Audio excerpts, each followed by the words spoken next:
김종배 시선 집중. 여러분 안녕하십니까? 김종배입니다. 무더위를 피해 휴가를 떠나는 분들이 많으실 텐데요. 계곡 곳곳에서 이른바 민폐 피서객들이 논란의 중심에 섰습니다. 취사와 목욕을 하는 것은 물론 계곡 입구에 오프로드 차량을 주차해 놔서 다른 사람들의 진입 자체를 차단하는 일까지 벌어지고 있다고 하는데요. 일부에서 이 이야기 나눠보고요. 최근 김대중 전 대통령의 동교동 사저가 매각된 사실이 알려졌습니다. 민주당 내에서는 사저를 문화유산으로 지정하자는 목소리도 나오는데요. 2부에서 전직 대통령들이 사저가 갖는 의미가 무엇인지 자세히 짚어보겠습니다. 8월 10일 토요일 김종배의 시선집중 광고 듣고 시작합니다.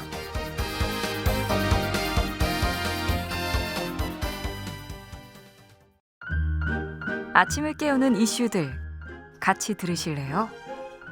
사람 냄새 나는 우리들의 이야기 토닥토담.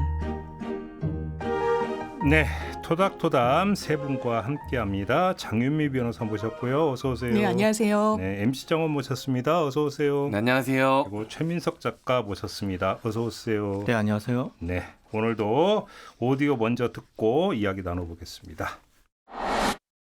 전국 대부분 지역에 폭염특보가 내려지며 무더위와 열대야가 계속되고 있습니다. 온열 질환 사망자도 늘어나고 있는데요. 기상청은 이번 주에도 무더위가 이어질 것으로 예보했습니다. 충북 청주 무심천 발원지로 향하는 산길입니다. 한눈에 봐도 좁은 길목에 오프로드 차량 3대가 나란히 서 있습니다. 사진을 찍은 한 시민은 무심천 발원지 걷기 행사가 있었는데 오프로드 차량 동호회 회원들이 길막 주차를 하고 계곡에서 피서를 즐기고 있어 발원지까지 가지 못했다는 글을 온라인 커뮤니티에 올렸습니다. 글을 본 커뮤니티 회원들은 무단 임도 침입과 자연 훼손, 무단 취사, 음주운전 의혹 등을 제기하며 거세게 비판했습니다. 파문이 커지자 일부 멤버들은 이유 불문하고 사죄의 말씀 드린다. 허가되지 않은 곳에서 취사한 점도 반성한다고 밝혔습니다.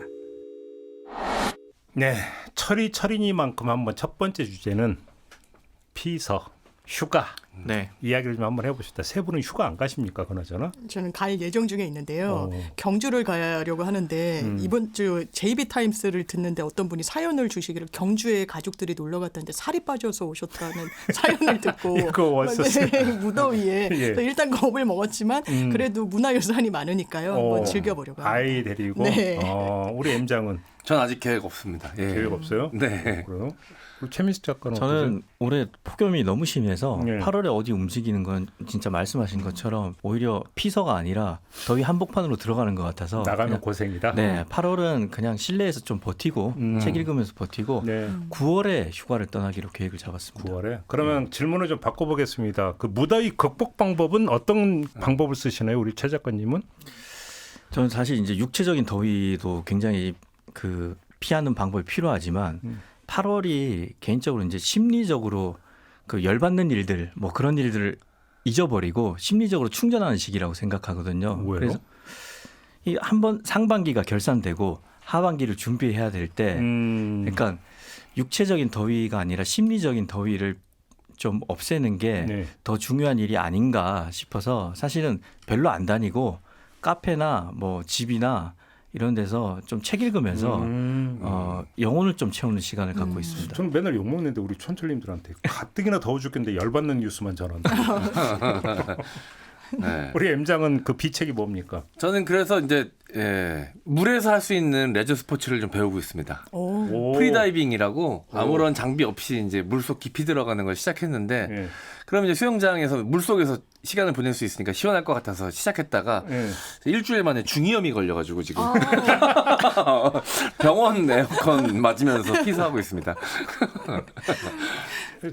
장윤미 변호사는? 아니, 저는 정말 쉬는 기분이 들었던 거는요. 네. 이제 뭐 아이 가족이랑 함께하는 것도 좋지만 온전히 이제 나의 이제 충전 시간이랄까요. 그래서 네. 이제 최 작가님 말씀 주신 것처럼 제가 이제 시원한 카페 들어가서 이제 하루길 좋아하는 사람, 이제 소설 좋아하는 사람, 뭐 에세이 좋아하는 사람 되게 나뉜다고 하더라고요. 네. 저는 완전히 소설은 좀 별로라고 생각하는 편이고 이제 에세이를 좋아하는데 그 전집을 이렇게 시원한 데서 읽었을 때 너무 정말 쉬는 기분이 들었던 기억이 되게 좋게 남아 있어요. 그 얘기하니까 네. 최 작가께 여쭤볼 게 있는데 네.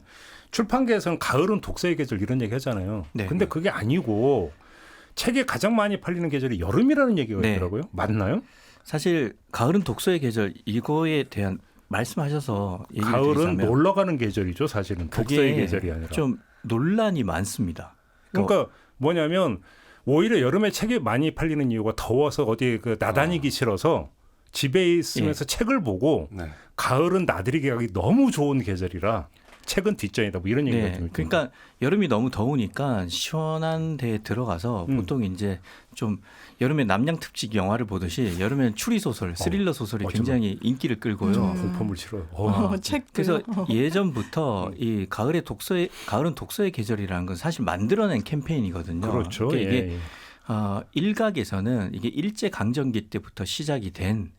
그래요? 예. 역사가 그렇게 오래됐다고? 예. 그러니까 이게 정확한 얘기는 아니고요. 어떤 박사님이 논문으로 썼는데 예. 일제 강점기 때 이제 일본 책을 많이 읽히기 위한 수단으로 수단으로 일제 그 문화 정치의 일환으로 만들어냈다는 주장이 있어요. 그런 근데 설이 있어요? 여기에 대해서는 뭐 사람들이 정확하게 뭐 갑론을박을 펼치지는 않고 그런 주장을 저도 예전에 흥미롭게 읽은 적은 있었고 아무튼 사실 그만큼 가을은 독서의 계절이라는 말을 만들어낼 만큼 사람들은 원래 여름에 오히려 책을 많이 읽었죠. 그러니까요. 그죠. 이 버킷리스트 혹은 로망이라는 게 있잖아요. 그래서 많은 사람들이 휴가지에서 본인의 모습을 상상하면서 어디 한적한 휴양지에서 선베드에 누워가지고 선글라스 끼고 책을 이렇게 읽고 있는 모습을 상상하면서 이제 너무 편안해 보이고 멋있다. 내 스스로가 너무 멋있다 이런 생각하면서 저도 이 여행 갈 때마다 책을 꼭 가져가거든요. 베개로 쓰죠? 네, 그대로 돌아옵니다.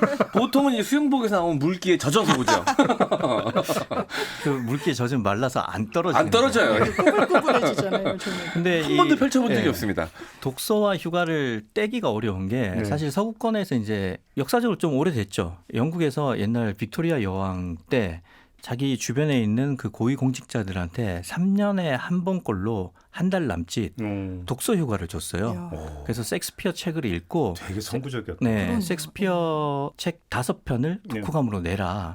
이렇게 이제 휴가를 장려했고 이게 영국에만 있었던 게 아니라 우리 세종대왕도 국가의 유능한 인재를 양성하고 문운을 진작시키기 위해서 젊은 선비들한테 사가 독서, 사가가 이제 그 줄사자의 틈과 휴가를 준다는 뜻이잖아요. 그러니까 사가 독서라는 이름에 휴가를 주는 그 요즘으로 치자면 프로그램을 시행한 거죠. 그래서 책을 편안하게 읽게 했고 그래서 사람들이 이제 예전에는 이야기를 그 소비하고 싶은 욕구를 실현할 수 있는 거의 유일한 것이 책이었잖아요. 그래서 휴가 때 읽고 싶었던 못 읽었던 책을 읽는다.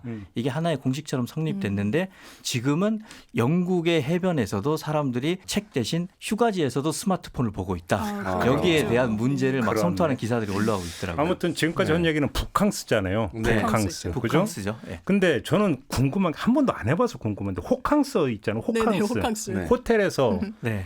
뭐 하고 지내요 거기서? 보통 이제 가족들이 되게 바쁩니다. 바빠요. 왜냐하면 그 입실이 오후 3시인데 네, 그렇죠. 오후 3시에 가서 짐 풀자마자 수영장 내려가야 되거든요. 그럼 내려가면 4시에서 6시 사이 2시간만 놀아도 애들은 더 놀려고 해요. 근데 이제 6시에 나가서 밥 먹어야 되죠. 그래서 밤이 하룻밤 끝나는 거죠. 아침에 또 조식을 갑니다. 조식이 또 인기 있는 호텔은 7시부터 줄을 서요. 그래서 좀 일찍 가거든요.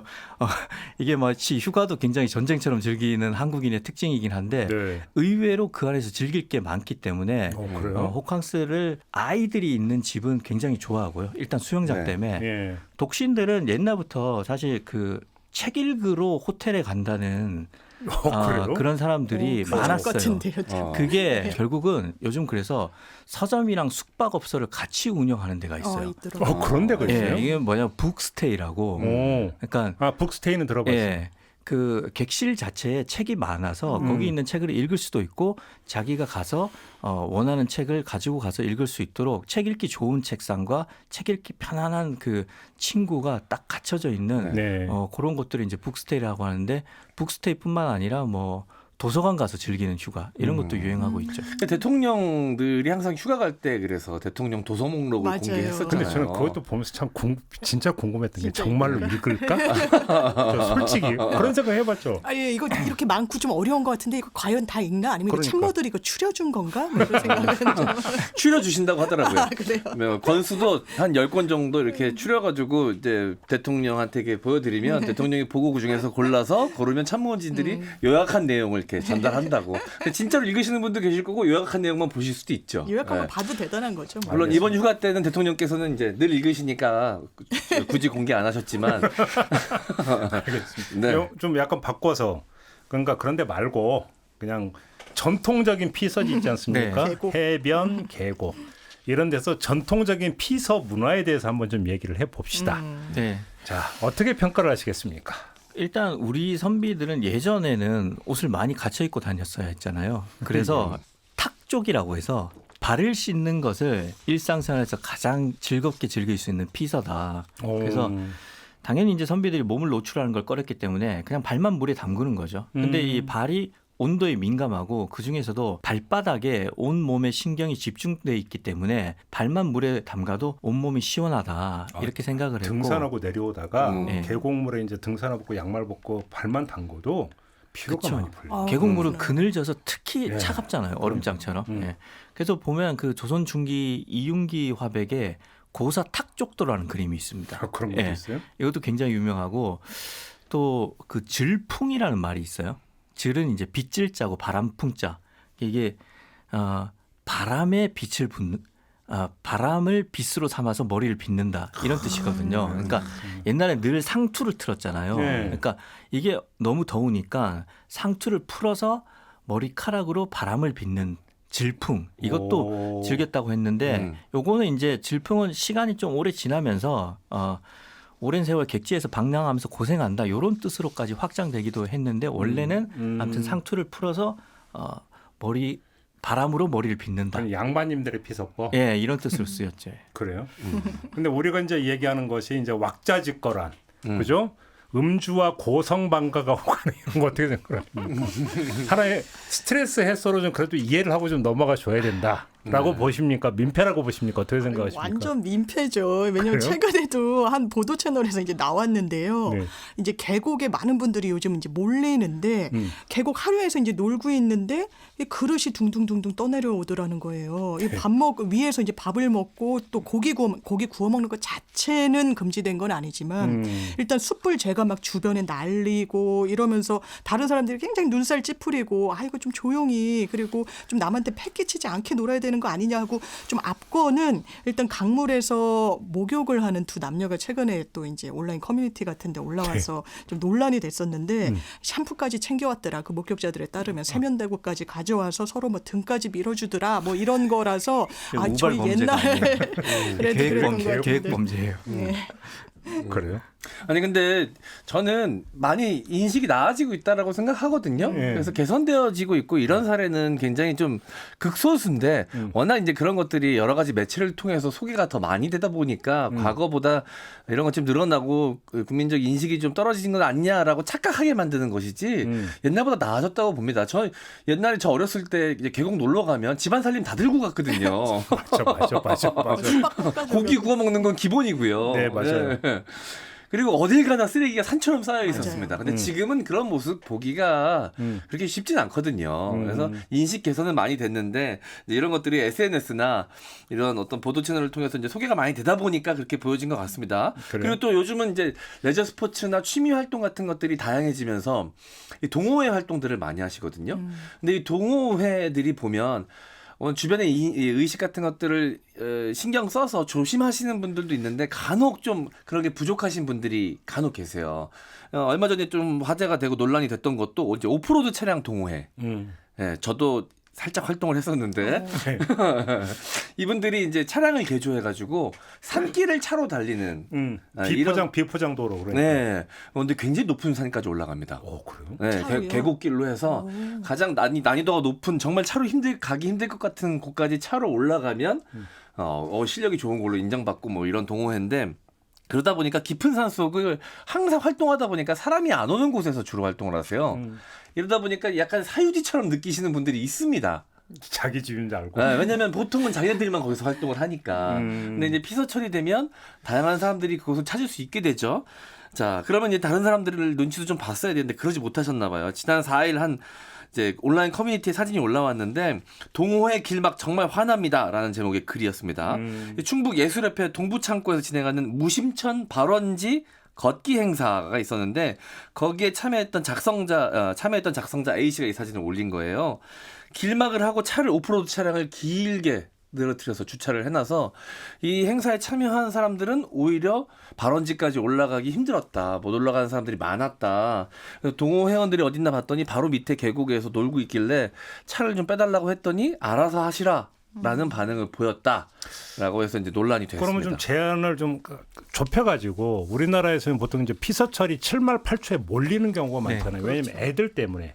그러니까 방학하고. 아이가 있는 가정으로만 한정을 하면 아이가 뭐 유치원에서 방학을 하는 그러니까 방학 때 맞춰서 가야 되니까 어쩔 수 없이 사람이 바글바글 되는데도 네. 어쩔 수 없이 가야만 되는 이런 부모의 입장이 있단 말이에요. 그리고 아이를 데리고 뭐 휴가를 가는데 아이가 별로 정적인 거 안 좋아하잖아요. 안 좋아하죠. 안 좋아하잖아요, 사실. 뭔가 막 뛰어놀고 뭐하고 이런 거 좋아하니까 또 아이한테 맞추다 보면 또 약간 어쩔 수 없는 측면도 좀 있지 않나요? 아, 그렇죠. 막 예. 이렇게 같이 좀 무리하면서 놀아야 되는 부분도 있고, 좀 제가 아는 분은 최근에 놀이공원 너무너무 덥잖아요. 네. 이제 아이 때문에 갔는데 사람이 없더라는 거예요. 그래요? 방학인데도. 왜요? 너무 더워서요. 더워서? 생각보다 사람이 없었고 그 결론은 사람들은 현명했다라는 거고 자기는 수족관에 있는 것 같았다고 하더라고요. 너무 습해서. 근데 그럼에도 불구하고 아이 시간이 안 나니까요. 아이 네. 방학에 맞춰야 되고 아이들도 막 학원 가고 학원 방학이 또 있거든요. 그때가 또 7월 말 8월 초에 몰려 있다 보니까 예. 그때 비싸고 막 사람 많아도 그냥 무리해서라도 가는 것 같아요. 이제 유명한 워터파크들이 있잖아요. 이제 휴가철, 이제 어린이들이 방학 기간이 다 비슷하기 때문에 이제 그때 아이들 데리고 가야 된단 말이죠. 그렇죠. 그래서 사람들은 전 국민 눈치 게임이라 그러거든요.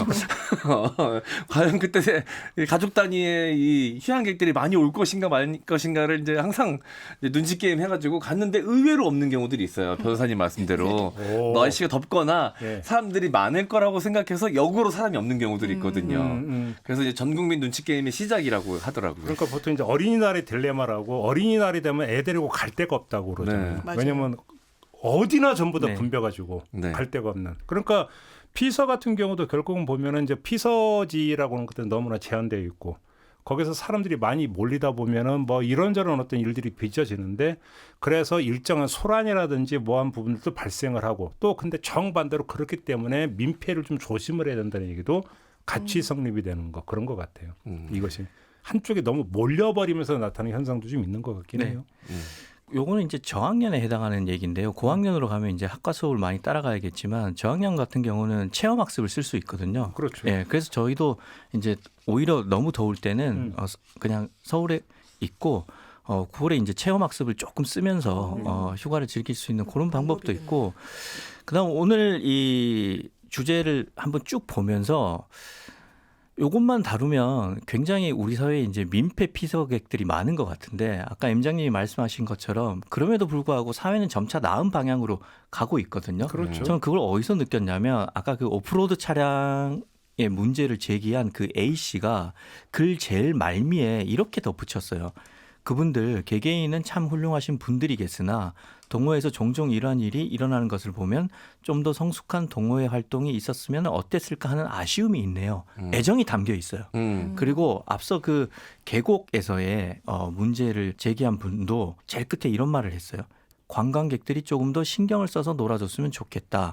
그러니까 기본적으로 그냥 무작정 비난하는 게 아니라 당신의 입장을 이해한다. 그렇지만 우리의 입장도 이해해달라. 이런 공동체적인 시민 자세가 갖춰져 있더라고요. 그래서 그 점이 좀 주목할 만한 점인 것 같습니다. 근데 바가지라든지 뭐 네. 독점의 횡포 이런 것들은 많이 줄었나요? 어떻습니까? 근데 여전하다고 해요. 왜냐하면 계곡에서는 딱 그 한철 장사를 또 하시는 거다 보니까 우리 집 너무 싸. 아니, 근데 뭐 사유지가 이러는데. 아닌데 왜 그래요 도대체? 그래서 이거를 그러니까 여러 지자체에서 다 철거하고 이랬었잖아요. 이게 법적 근거가 비교적 이제 근래 생겼는데 사법경찰 직무법이라는 게 공무원분들이 이제 경찰처럼 막 이렇게 지도도 하고 이러는 건데 이 하천법과 관련해서 그러니까 하천의 관리와 관련해서 공무원들이 직접 관여할 수 있도록 법이 정비가 됐어요. 네. 그래서 이제 경기도도 이 부분 다 정비했다라고 해서 이제 시민들 박수를 받았던 이재명 건데. 대표 뭐 지사 시절에 뭐 네. 계곡, 계곡 정비했죠. 네, 그때 뭐 참 뉴스 많이 나왔었죠. 예, 근데 먼저 시작한 건 또 뭐 울주군이라고 뭐 이렇게 이야기도 있고요. 그때도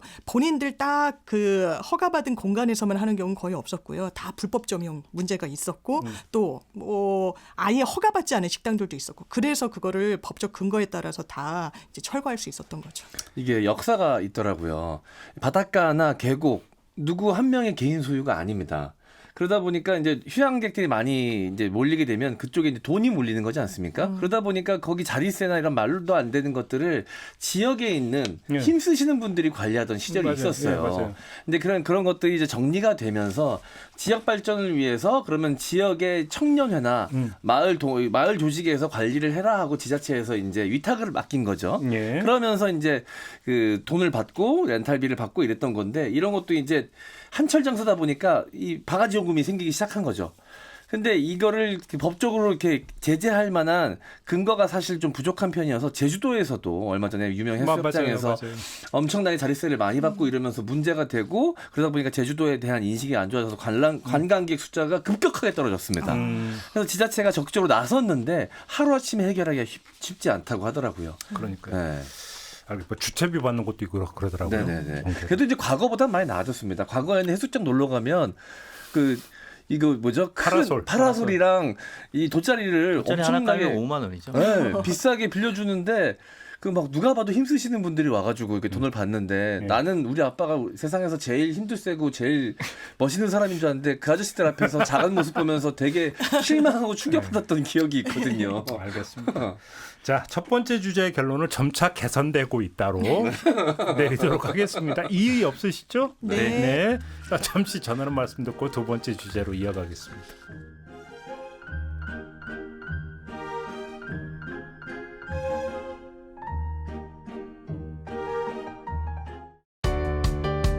때로는 날카롭게, 때로는 삐딱하게, 그러나 매 순간 섬세하게 시선이 필요한 우리 사회 곳곳을 살펴봅니다. 김종배의 시선집중. 네, 김종배의 시선집중 토요일 코너입니다. 토닥토담 세 분과 함께하고 있는데요. 최민석 작가, MC 장원, 장윤미 변호사 세 분과 함께하고 있습니다. 2부도 주제와 관련된 오디오 듣고 이야기 나눠보겠습니다. 김대중 대통령 사제가 매각되어 각계의 걱정이 큽니다. 국비와 서울시비 필요하면 마포 구비도 보태서 매입하고 문화유산화할 것을 제안합니다. 김대중 대통령은 한국 현대사 대한민국의 자산이고 그 정신이 대한민국의 공익과 국익에도 맞닿아 있는 만큼 김대중 대통령 사저를 대한민국 공공재산 문화 역사의 산실로 만드는 것이 옳다고 생각합니다.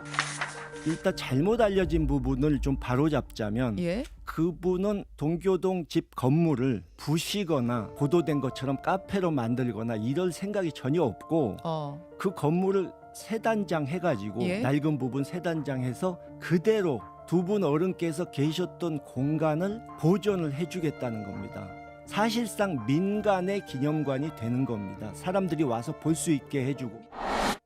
네, 이게 좀 최근 논란이 됐었는데요. 일단 좀 그 세 분의 의견을 좀 듣고 싶은데 이 논란 어떻게 지켜보셨습니까?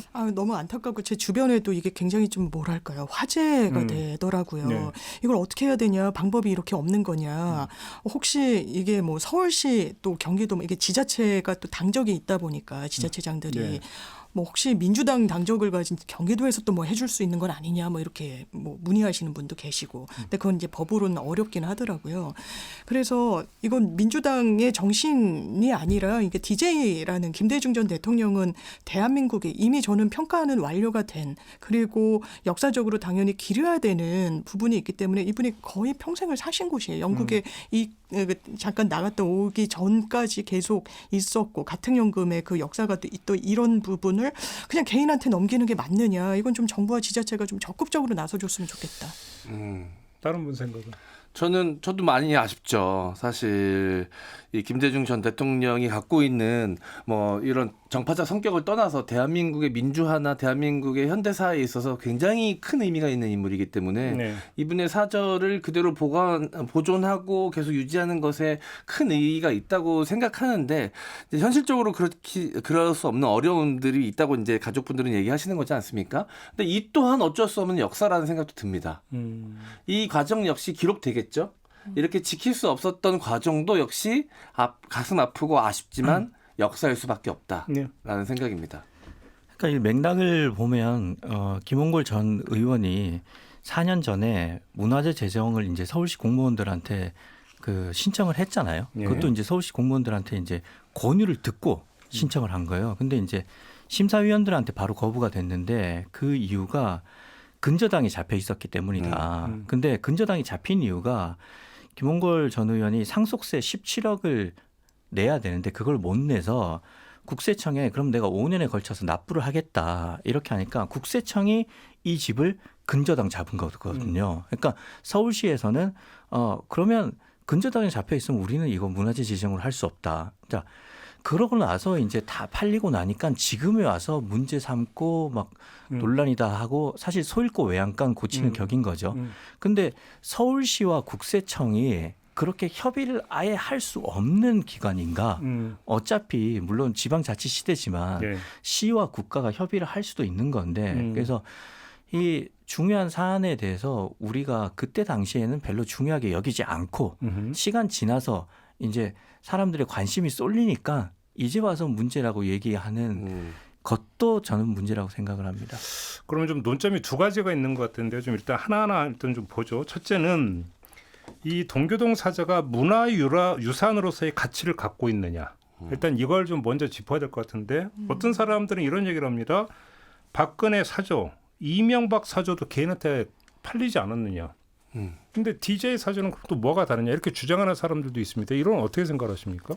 저는 동일선상에서 논의하기는 약간 어렵다는 생각이 들어요. 왜냐하면 아까 M장도 짚어주셨지만 김대중 전 대통령의 사저는 이제 민주화의 역사가 대단히 오랜 기간 녹아져 있는 그런 역사적 가치가 있는 거예요. 네. 일단 이 공간에서 김대중 전 대통령이 연금을 당한 게 55번이나 됩니다. 예. 바로 이 집에서였고 관련해서 뭐 영화도 만들어졌던 것 같고 또 맞아요. 이거를 그 영화 있었어요. 이웃사촌이라고 맞아요. 그러니까 필담을 나눈 거예요. 감시를 계속 했었기 때문에요. 그리고 지금도 대단히 유명한 게 김옥두 전 의원 동교동계죠. 예. 이제 DJ가 78일 동안 가택연금 상태에 있으니까 지붕에 올라가서 불법 감금 해제 플랜카드 내걸고 고공시위 예. 벌인 적이 있었어요. 예. 그러니까 역사의 한 장면이 남아 있는 거죠. 그렇기 때문에 저는 개인적으로 제가 기자일 때 1월 1일마다 전직 대통령이나 이런 좀 그 정치인들한테 세배를 하러 가는 문화가 좀 있었어요. 그때 이제 김대중 전 대통령 생존시였는데 이렇게 줄을 서서 악수를 하고 어린아이들도 오면은 이제 세뱃돈을 한 10,000원 정도 나눠주셨던 그게 굉장히 그 공간이었거든요. 그래서 이런 공간은 시민들이 좀 지켜주는 게 맞지 않느냐. 이러면 또 아니 그럼 윤석열 대통령 사저는 이러지만 그 아파트라는 공간에 또 특수성이 있고요. 그러니까 네. 다 하나하나 헤아려 볼 필요가 있는 것 같습니다. 별도로. 그리고 그 아까 서울시에서 거부했던 게 근저당이 잡혀 있었고 예. 또 다른 규정이 이게 50년이 넘어야 된대요, 집이. 예. 예. 근데 이거는 50년? 퇴임 전에 집을 한번 부수고 새로 지었기 때문에 2번 정도 새로 지었다. 예. 그것 때문에 조건을 못 맞춘다는 거예요. 예. 뭐 그런 그 세부적인 사항도 있었습니다. 그래서 사실 그러니까 DJ가 여기에서만 산 게 아니라 일산에서 잠깐 산 적이 네. 있었어요. 네. 그리고 다시 기억하시죠? 일로 네네네. 돌아왔죠. 다시 돌아온 거죠. 그런데 이제 일산 사저에 대해서는 아무도 누가 뭐라고 안 하잖아요. 네. 사실은 거기 역사성이나 이런 것들이 별로 스며있지 않기 때문에. 잠깐 사셨으니까. 그러니까요. 그러니까 결국은 핵심 쟁점은 이 동교동 사제가 갖고 있는 하나의 뭐라고 할까요? 상징물로서 역사가 어떤 여기에 담겨 있는 그 공간이라고 하는 이 점을 지금 중시하는 거잖아요. 네. 그런 점에서 이제 문화유산으로서의 가치는 충분히 갖고 있다. 세 분 공이 좀 이렇게 평가를 하시는 거네요. 그러면 자 그러면 두 번째는 그러면 이거는 그 하나의 공공재로서 공예에서 공공 부문에서 관리하는 게 맞느냐 아니면 사적으로 관리하는 것일 수도 있느냐. 제가 왜 이 질문을 드리냐면 이 사절을 매입한 분이 채널A인가 어디 인터뷰를 했더라고요. 네. 여기를 보니까 그 인터뷰 내용을 보면 이걸 그냥 그 민간 기념관으로 만들겠다고 얘기를 하더라고요. 여기 뭐 카페 이런 거 안 차린다 여기에. 네. 그래서 약간 좀 내부 그러니까 약간 손볼 때 손봐가지고 민간 기념관으로 해서 공개할 거다라고 했거든요. 그러면 그거는 안 되는 것이냐. 또 이런 문제도 제기될 수 있거든요. 어떻게 생각하십니까?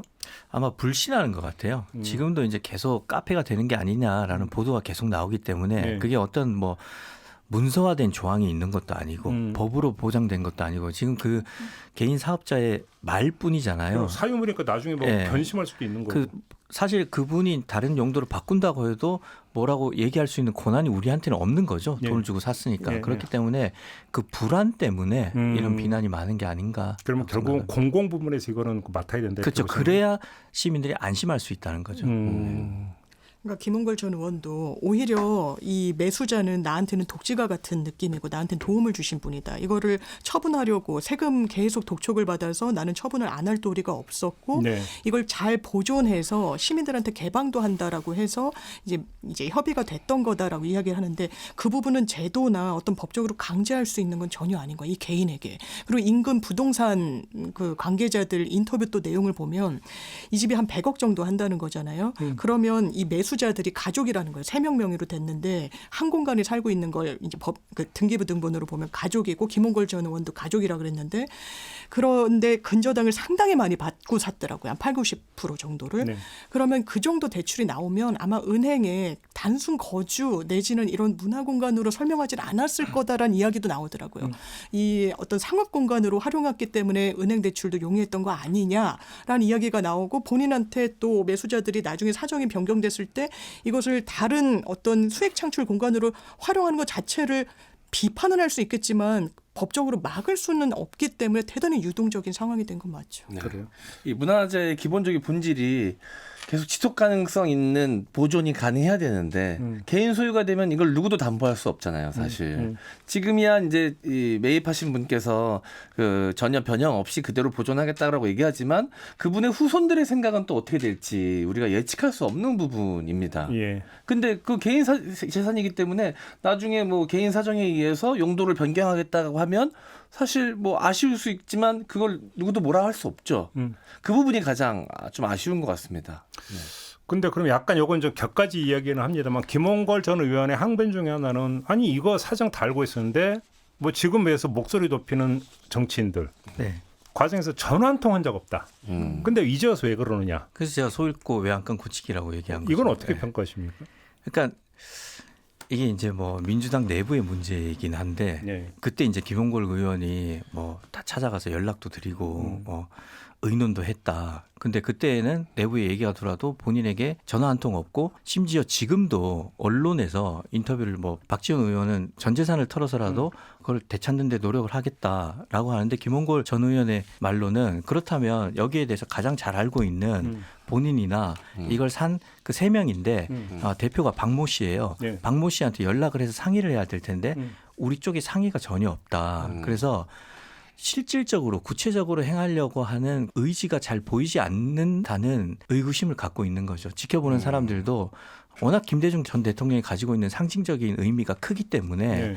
말뿐인 과정만 지나가는 게 아닌가 그런 회의가 좀 있는 것 같습니다. 네. 전 이 과정은 이미 어쩔 수 없는 수순을 밟고 있다라고 생각이 드는데 이 과정에서 이 지경이 되도록 사실 아무런 조치도 취하지 않았던 이 정치권에 대한 아쉬움이나 불만이 있을 수 있는 것이죠. 왜냐하면 민주당에서 정치를 하시는 많은 분들이 제일 많이 이야기하는 게 DJ 정신 계승입니다.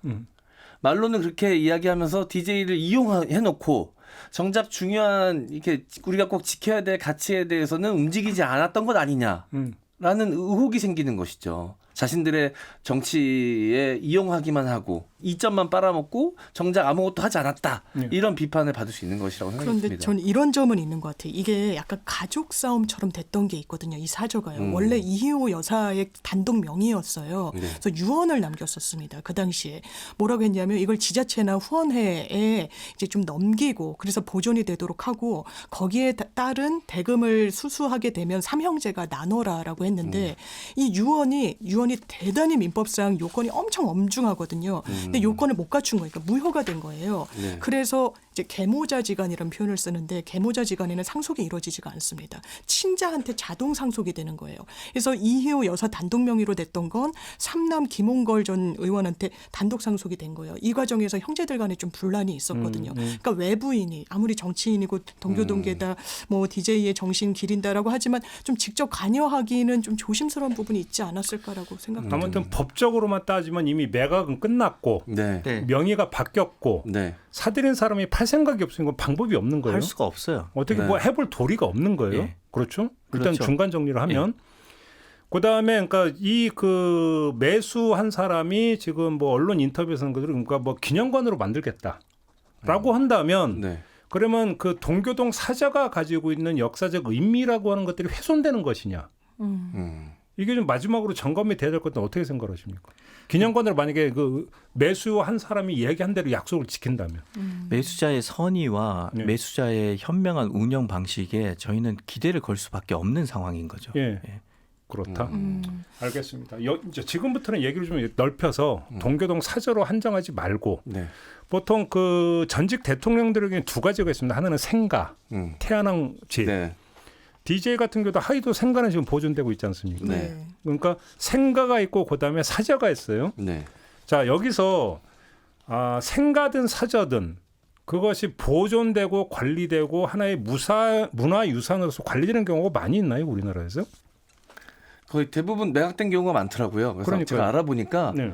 한 분이 집중적으로 샀어요. 네, 사신 분이 계시더라고요. 기업가신데 네. 홍성열 회장이라는 분입니다. 오. 이분이 이제 가산 디지털 단지 가보시면 거기 굉장히 유명한 큰 아울렛 있지 않습니까? 네. 그거 이제 만들고 운영하시는 분인데 이분이 이명박 전 대통령 논현동 사저, 네. 그리고 이제 박근혜 대통령의 이제 삼성동 사저, 그리고 문재인 전 대통령의 사저까지 세 채를 그래요? 매입을 해서 소유하고 있더라고요. 그거는 그 딱 계획이 있으신 거네요, 그분은. 그러니까 이 뭐 어떤 생각으로 이제 매입을 하셨는지에 대해서는 구체적으로 밝히신 게 없더라고요. 제가 찾아보니까. 예. 근데 이 굉장히 이 업계에서는 기행을 하는 사람으로 이제 표현을 하더라고요. 근데 이분은 그대로 아직까지는 보존을 하고 계신데 나중에 뭐 어떻게 변형이 될지는 알 수 없죠, 사실. 근데 굉장히 특이한 분이 한 분 계시더라고요. 이분이 어떤 역사적 보존 가치에 대해서 동의를 하고 생각을 하고 내가 다른 사람이 하는 것보다 내가 하는 게 낫겠다라고 해서 매입을 하신 건지 아니면 부동산 투자 가치를 생각하신 건지. 근데 저는 보면서 좀 아쉬움이 드는 게 뭐가 있냐면 항상 우리 사회에서 갈등의 소재가 되는 게 전직 대통령 기념관을 공공해서 네. 뭐 진내 만해 가지고 계속 논란이 되고 있어요. 지금도 진행되고 있는 게 뭐 송현동 부지에다가 맞아요. 이승만 기념관을 세운에 만해.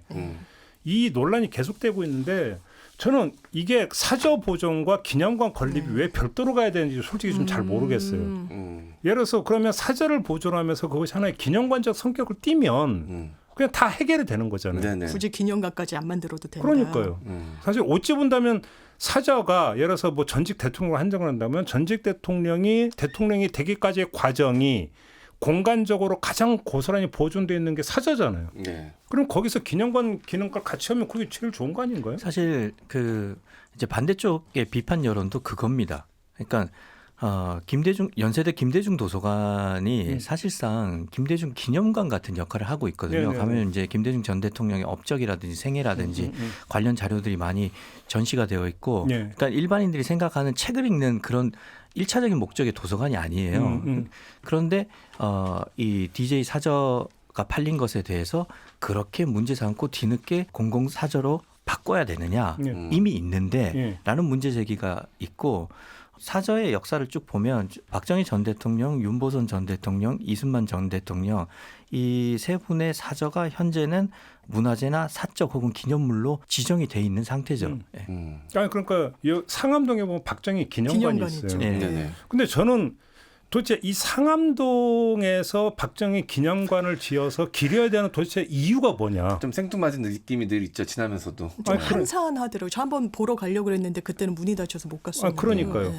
아니 그러면 이게 그 기념관 역할을 하는데 이유가 있구나라는 걸 모든 국민이 고개 끄덕거릴 수 있으면 사실은 사회적 논란도 그렇게 최소화할 수 있는 거잖아요. 대단히 정파성을 띠고 있다는 게 정말 그래서 사회적 분란을 이제 정치적인 쟁점화되고 있다는 게 이제 전직 대통령들의 어떤 뭐 사저 보존이나 기념관 건립할 때 항상 나오는 건데 저는 사저라는 건 이미 있는 공간인 거잖아요. 네. 그리고 역사적 맥락이 있고 박정희 전 대통령의 어떤 통치 행위에 대해서 반대하더라도 그 공간 이게 중국 신당동에 있거든요. 서울. 네. 근데 이제 군사 쿠데타 기획한 공간이에요. 그리고 5.16 쿠데타의 뭐 공약 호소문, 포고령 이 문안이 다 작성된 게 바로 그 신당동 사저거든요. 그럼 저는 이런 공간은 역사적으로 남길 필요가 있다고 생각합니다. 정부 기금이 들어갈 필요도 있고 뭐 윤보선 전 대통령 사저 같은 경우에도 이게 중국 그 안국동에 있거든요. 종로구.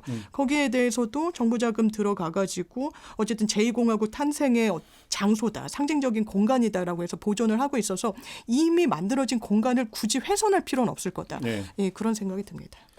그러니까 외국 같은 미국 같은 경우도 제가 듣기로는 예를 들어서 이제 그 대통령 기념관들이 보통 다 있다고 하더라고요. 근데 그게 공공에서 그러니까 저기 건립하고 관리하는 게 아니라 어떤 그 대통령을 추종했던 어떤 민간인이 공간을 내놓으면 그러면 어떤 그 대통령 관련 기록물 이런 것들이 그쪽에 기증이 이루어져 가지고 거기서 통합 관리가 되고 해 들어가는 이런 하나의 전통이 만들어져 있다는 얘기를 제가 들은 바가 있어요. 그러니까 이거는 무슨 법으로 규정하고 뭐 제도로 만들고 하는 성질의 문제가 아니라 사실은 전통으로 확립돼야 되는 문제가 있는 거거든요. 그런 거 아니겠습니까? 예를 들어서 일제시대의 잔재물인 어떤 그 뭐 건물이나 이런 게 있을 수가 있어요. 그런데 보존해야 된다는 얘기를 많이 하죠. 왜냐하면 어두운 역사도 역사이기 때문에 이 얘기를 약간 범위를 넓히면 정파적 입장에 따라서 역대 대통령에 대한 평가는 다를 수 있겠죠. 하지만 그 자체는 하나의 역사적 사실이니까. A라고 하는 정치인이 있었고 이 A라는 정치인이 이러이러한 정치적 과정을 거쳐서 대통령이 됐고 대통령 재임 시절에 무엇을 했다라고 하는 것은 역사적 사실이니까 그것이 보존되고 전달될 필요는 있다까지는 얼마든지 인정이 될 수 있는 거잖아요. 그러면 그것이 모든 것들이 국가 예산이나 이런 게 돼서 되는 게 아니라 그 사람을 추앙하는 그 누군가가 될 수도 있고 내지 하나의 어떤 그 정치적 추종을 하는 쪽에서도 할 수 있는 거라고 저는 생각을 해요. 다만 그것이 그러면 전통이 어떤 식으로 확립돼야 되는가의 문제가 그러니까 이게 핵심 문제라고 보는데 이게 없는 게 지금 드러난 게 DJ 사저를 둘러싼 논란 아니었냐 이렇게 한번 정리해 볼 수 있는 거 아니냐라는 거죠. 그런 것 같습니다. 이번에 뭔가 느끼고 이 앞으로에 대해서 대책에 대해서 강구해 놓지 않으면 이런 문제는 계속 터질 수 있는 것이죠, 사실. 그러니까요.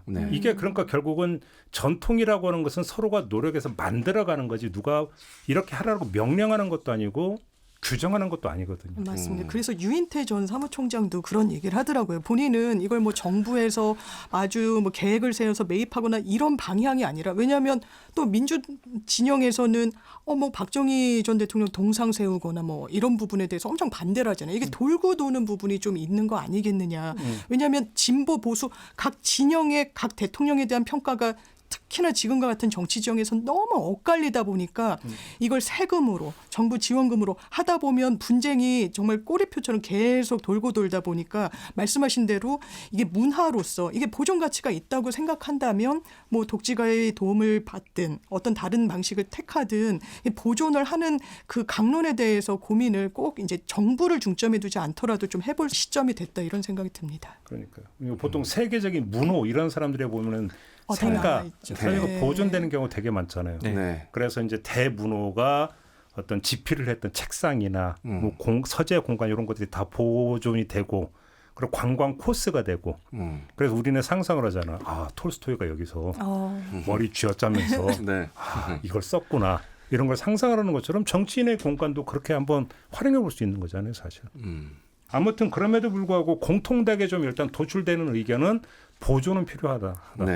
지금 이거잖아요. 예, 저는 정말 진보 보수 뭐 이승만 전 대통령 사저든 뭐 박정희 전 대통령 사저든 이거 할 수 없이 역사적 공간으로서의 보존 가치는 분명히 있고 우리 후대한테 알려야 되는 그런 어떤 상징적인 공간인 부분은 분명히 있어서 이게 DJ 사저 얘기로 돌아오면 이런 논란이 있는 거예요. 그러니까 보존을 당분간은 하겠지만 이분이 또 카페 프랜차이즈로 상당히 이제 부를 축적하신 분이고 그 동교동 인근에서 이제 많이 사업적 성공을 거두어서 이런 요지를 그냥 둘 수가 있겠느냐. 그래도 사업가인데 이런 불안 요소가 있는 것 같아서 이렇게 계속 논란이 되는 것 같기도 합니다. 근데 저는 이게 돼야 불필요한 그 예산 낭비와 논란을 줄일 수 있는 거예요. 그래서 관이 등장을 해가지고 기념관을 짓네 맞네. 그래서 돈을 얼마를 예산을 투입하네. 거기에서 찬성하네 반대하네. 이러는 어떤 그 소모적 과정을 최소화할 수 있는 게 바로 이게 전통이 확립되면 되는 거예요. 그거 하나 있으면 되는 거잖아요. 네. 기준이 하나 있으면 논란이 필요 없죠. 아니 뭐 사방 그 전국 18개 시도에 전부 다 세울 거 아니잖아요. 그렇죠. 저도 정치적 인식에 따라서 정치관에 따라서 평가는 갈릴 수 있다고 생각해요. 그런데 이제 서대문 형무소도 보관하고 남영동 대공분실도 보관하고 그렇죠. 예. 역사적 가치가 있으면 내 정치관에 상관없이 어떤 대통령이든 사절을 하나 정해서 보관할 수는 있는 거죠. 그리고 거기에 기념관을 하는 건 민간이 하는 건 알아서 하는 거고 기념관 역할을 공에서 할 수는 있는 거죠. 그게 이미 예전에 이승만, 윤보선, 박정희 대통령 때까지는 이어졌고 근데 이제 김대중 대통령 때 잘 지켜지지 않아서 이미 이제 물이 엎질려져서 이 논의가 있는 거고 그렇죠. 이후부터 많은 대통령들이 나올 텐데 거기에 대한 기준을 예를 들어서 이제 제일 애매한 게 아파트인 거죠. 아파트 빌라 거기에 넣으면 다 주민들이 피해를 입으니까 그러니까 거기에 어떤 단독 주택이냐 어떤 역사적 가치가 있느냐 정치적 당파성을 떠나서 거기에 대한 합의를 모으고 기준을 정해서 관련 법을 만드는 게 중요할 것 같습니다. 네, 지금 정치 한국화가 너무 심해서 어떤 대통령이든 사절을 문화재로서 지정하고 보존한다 그러면 반발이 없을 수 없을 것 같아요. 네. 더 심해지지 이거보다 약화될 것 같지는 않습니다. 그렇기 때문에 더욱더 기준이 필요하다. 그렇죠. 라는 생각이 듭니다. 그거는 누가 그러니까 주어지는 게 아니라 만드는 거다. 네. 요 얘기까지 하면서 오늘 두 번째 주제도 이렇게 좀 마무리하도록 하겠습니다. 세 분 수고하셨습니다. 감사합니다. 고맙습니다. 네, 김종배의 시선집중 오늘 준비한 이야기는 여기까지입니다. 저는 내일 아침에 다시 인사드리겠습니다. 고맙습니다.